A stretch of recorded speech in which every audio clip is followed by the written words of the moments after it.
అందరికీ నమస్తే అండి. గాయత్రిక హోమ్కి స్వాగతం. ఈరోజు వీడియోలో మనకి వారాహి అమ్మవారి యొక్క నవరాత్రులు జూన్ 26 నుండి మొదలయ్యి జూలై 4వ తారీఖు వరకు ఉన్నాయండి. అయితే ఈరోజు వీడియోలో కలశం అఖండ దీపం లేకుండా అమ్మవారి యొక్క నవరాత్రుల పూజ సింపుల్గా ఇంట్లో ఎలా చేసుకోవాలి అనేదంతా కూడా ఈరోజు వీడియోలో మీతో షేర్ చేసుకోబోతున్నాను. అలాగే పాటించవలసినటువంటి నియమాలు కూడా ఈరోజు వీడియోలో మీతో షేర్ చేసుకుంటాను. వీడియోని ఎక్కడ స్కిప్ చేయకుండా చూడండి, అలా అయితేనే మీకు డీటెయిల్గా అర్థమవుతుంది. మన ఛానల్ని ఫస్ట్ టైం చూస్తున్నట్లయితే వెంటనే సబ్స్క్రైబ్ చేసుకుని పక్కనే ఉన్న బెల్ బటన్ని యాక్టివేట్ చేసుకోండి. మన హిందూ సాంప్రదాయంలో వారాహి దేవిని ఆషాఢ మాసంలో పూజిస్తారు. వారాహి అమ్మను పూజించటం వల్ల శత్రు పీడలు తొలగి అలాగే ఆర్థికంగా బాగుంటుంది, అలాగే ఆరోగ్యంగా కూడా బాగుంటుంది. అయితే ఈ వారాహి అమ్మవారి యొక్క నవరాత్రులు మనకి జూన్ 26వ తారీఖు నుంచి ప్రారంభమవుతాయి, అలాగే జూలై 4న ముగుస్తాయి. ఈ 9 రోజుల పాటు వారాహి అమ్మవారి యొక్క నవరాత్రులు జరుపుకుంటూ ఉంటాము. అయితే ఈ వారాహి అమ్మవారి యొక్క నవరాత్రులు ఎంతో శక్తివంతమైనటువంటి నవరాత్రులు. అలాగే అమ్మవారి యొక్క మహిమ అలాగే శక్తి అనేది మనందరికీ కూడా తెలుసున్న విషయమేనండి. అయితే అమ్మవారిని ఈ 9 రోజులు కూడా ఎవరైతే భక్తి శ్రద్ధ ఏకాగ్రతతో అమ్మవారిని పూజిస్తారో అలాంటి వారికి అమ్మవారి యొక్క కరుణా కటాక్షం ఎప్పుడూ కూడా మన మీద ఉంటుంది. అయితే ఇంతటి శక్తివంతమైనటువంటి అమ్మవారిని ఈ నవరాత్రుల్లో పూజిస్తే మన ఇంటికి ఖచ్చితంగా మంచి జరుగుతుంది. ఈ 9 రోజుల్లో ఏదైనా ఒక రోజైనా కూడా మీరు పూజ అనేది చేసుకోవచ్చు. 9 రోజులు కూడా అమ్మవారి పూజ చేసుకోగలిగితే కనుక ఈ 9 రోజులు చేసుకున్నా కూడా ఇంకా మంచిదండి. అయితే వారాహి అమ్మవారికి పూజ అనేది సాయంత్రం 6 నుండి 9 గంటల లోపు మాత్రమే చేయాలి. అమ్మవారిని రాత్రి దేవతగా కూడా పిలుస్తూ ఉంటాము. అంటే పగలంతా కూడా ఆవిడ నిద్రిస్తారు. కాబట్టి సాయంత్రం వేళ అమ్మవారికి పూజ చేయటం వల్ల ఎంతో శక్తి అనేది ఈ పూజకి ఉంటుంది. అలాగే అమ్మవారి యొక్క కటాక్షం కూడా మనకి దొరుకుతుంది. ఒకవేళ మీరు తెల్లవారుజామున చేయాలి అనుకుంటే సూర్యోదయం అవ్వక ముందే ఈ పూజని చేసుకోవాల్సి ఉంటుంది. ఈ విధంగా పూజా సమయం ఉంటుందన్నమాట. అలాగే అమ్మవారి యొక్క పటం ఏదైతే ఉంటుందో అది పటం తీసుకోవచ్చు, లేదు అంటే ఒక చిన్న విగ్రహం ఉంటుంది కదండి, బొటన వేలికి మించినటువంటి విగ్రహం, ఆ విగ్రహాన్నైనా తీసుకోవచ్చు. అమ్మవారి ఫోటోని తీసుకుని దేవుడి మందిరంలో పెట్టుకోవాల్సి ఉంటుంది. మీ పూజా మందిరాన్ని శుభ్రం చేసి అమ్మవారి ఫోటోని పెట్టాలి. ఇప్పటి వరకు మీరు వారాహి అమ్మవారి యొక్క పూజ చేయకపోయినా పటం తెచ్చుకోకపోయినా కూడా పర్వాలేదండి. మీరు కొత్తగా కూడా అమ్మవారి యొక్క పూజని స్టార్ట్ చేసుకోవచ్చు. ఈ అమ్మవారి యొక్క పటం మీ దగ్గర లేదు అనుకుంటే కనుక లక్ష్మీదేవి అమ్మవారి పటం ఉన్నా, లలితాదేవి అమ్మవారి పటం ఉన్నా, కనకదుర్గమ్మ అమ్మవారి యొక్క పటం ఉన్నా కూడా సరిపోతుంది. అన్నీ కూడా ఆవిడ రూపాలే కాబట్టి ఇబ్బంది ఏం లేదు. వారాహి అమ్మవారిని ఏ రూపంలోనైనా కూడా పూజించుకోవచ్చు. మనం వారాహి అమ్మవారు చూడటానికి ఉగ్ర రూపంలో ఉన్నా కూడా ఆవిడ చాలా శాంత స్వరూపమైనటువంటి రూపం కాబట్టి అమ్మవారిని ఏ రూపంలోనైనా మీరు పూజించుకోవచ్చు. అలాగే ఈ పటం ఏదైతే ఉంటుందో అది పూజా గదిలో పెట్టుకోవచ్చండి. విగ్రహం బొటనవేలికి మించినటువంటి విగ్రహం ఉంటే పూజా గదిలో పెట్టుకోవచ్చు. లేదంటే బొటనవేలికి మించినటువంటి విగ్రహం ఉంది అనుకుంటే పూజ అంతా కూడా పూర్తి చేసుకున్న తరువాత మీరు దేవాలయంలో ఆ విగ్రహాన్ని పెట్టి రావాల్సి ఉంటుంది. ఒకవేళ మీరు విగ్రహం కానీ లేదంటే పటం కానీ తీసుకోలేము అని అనుకుంటే కనుక ఒక చిన్న పసుపు ముద్దతో అమ్మవారిలాగా తయారు చేసి గౌరీదేవి ప్రతిరూపంగా అమ్మవారిని చేసి కుంకుమ బొట్టు పెట్టి వారాహి అమ్మ స్వరూపంగా భావించి పూజ అనేది చేసుకోవచ్చు. ఎలా చేసినా కూడా అమ్మవారికి పూజ అనేది చేస్తాం కాబట్టి అమ్మవారి యొక్క కటాక్షం మన మీద ఎప్పుడూ ఉంటుంది. అయితే పూజ విషయానికి వచ్చినట్లయితే ముందుగా ఆ రోజు ఏ రోజైతే మనం పూజని ప్రారంభిస్తామో ఆ రోజు ఇంటినంతా కూడా శుభ్రం చేసుకుని ముందుగా స్త్రీలు తలస్నానం చేసి ఇల్లంతా కూడా తుడుచుకొని చక్కగా పూజా మండపాన్ని కూడా ఏర్పాటు చేసుకుని పూజ అనేది నిర్వహించుకోవాల్సి ఉంటుంది. లేదు అంటే కనుక మీరు పూజ ఎక్కడైతే చేస్తారో పూజా రూమ్లో కూడా ఈ పూజను చేసుకోవచ్చు.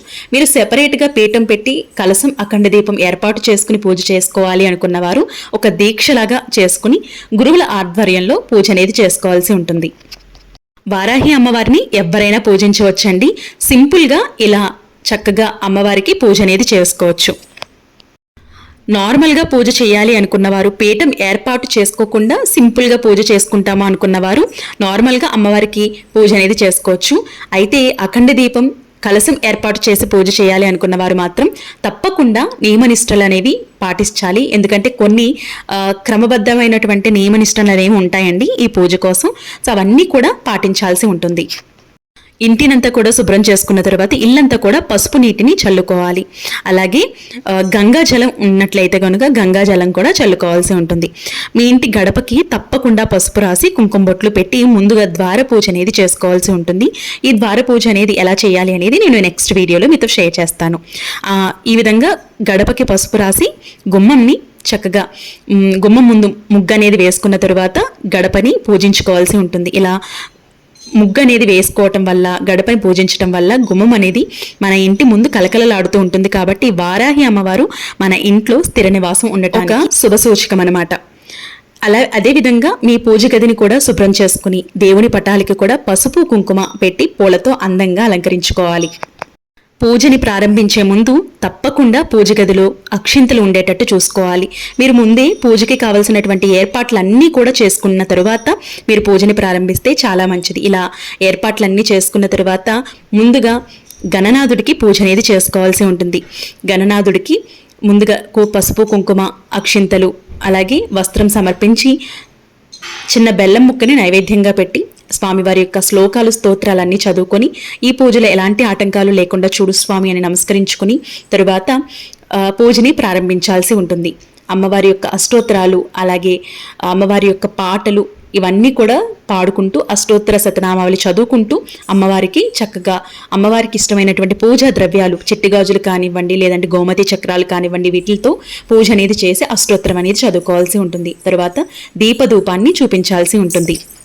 వారాహి అమ్మవారికి ఎరుపు రంగు పూలంటే చాలా ఇష్టం కాబట్టి ఎరుపు రంగు గులాబీలని కానీ ఎరుపు రంగు పూలు కానీ మీకు దగ్గర ఉంటే అమ్మవారికి పెట్టి పూజ అనేది చేసుకోవటానికి ప్రయత్నించండి.